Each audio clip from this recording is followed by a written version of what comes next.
What would you define or identify as senioritis? Senioritis, you kind of have to have like a before and an after.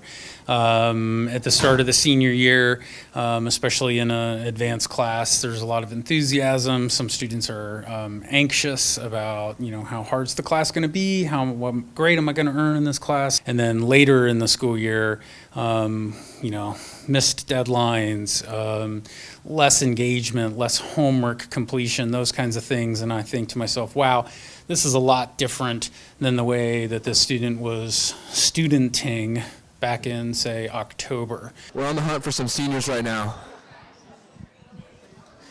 See how senioritis is taking place during lunch.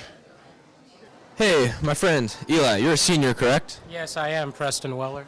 Senioritis. It's like, being a senior kind of takes a toll on you, and you get tired, and you want to be an adult, but you can't because you're stuck in school. How does this impact your grades and overall academic performance? It makes me tired, and it makes me slack. I don't do work. So first of all, I am absolutely doing senior skip day, and just because I need the rest, I need a day to recoup.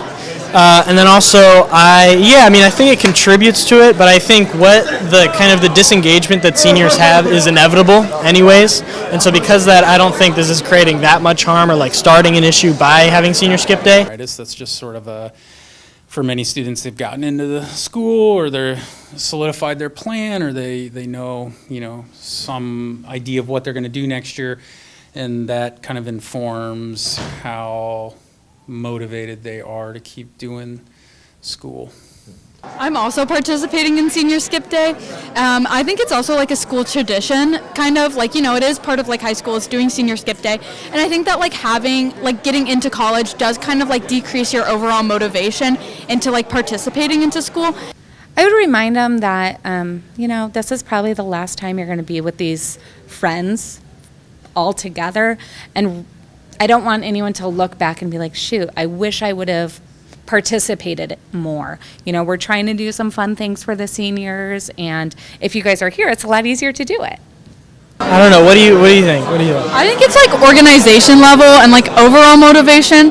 Like I still try to get good grades, and I still do have a little bit of a goal to, keep my grades up, but I think it is like organization level, like depending on the individual.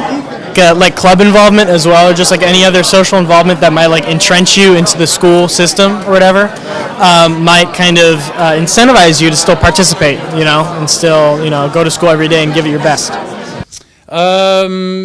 Things that I do are, quizzes, those kinds of teacher things just to try to incentivize, again, good student behavior. Another thing I do is I actually try to talk to students, engage in an authentic conversation about the collective score on this quiz was really low, so what's going on? And then invariably somebody will say senioritis. And then my next question is, okay, so what are we going to do about that? And use it as an opportunity to kind of make a community, a group response to, a real phenomenon, a real situation. I try to remind my students about how a lot of the classes are, they can earn college credits for, and so how they're trying to practice good habits now to get them ready for wherever they're going next, and learn that attendance does help raise a grade a little bit.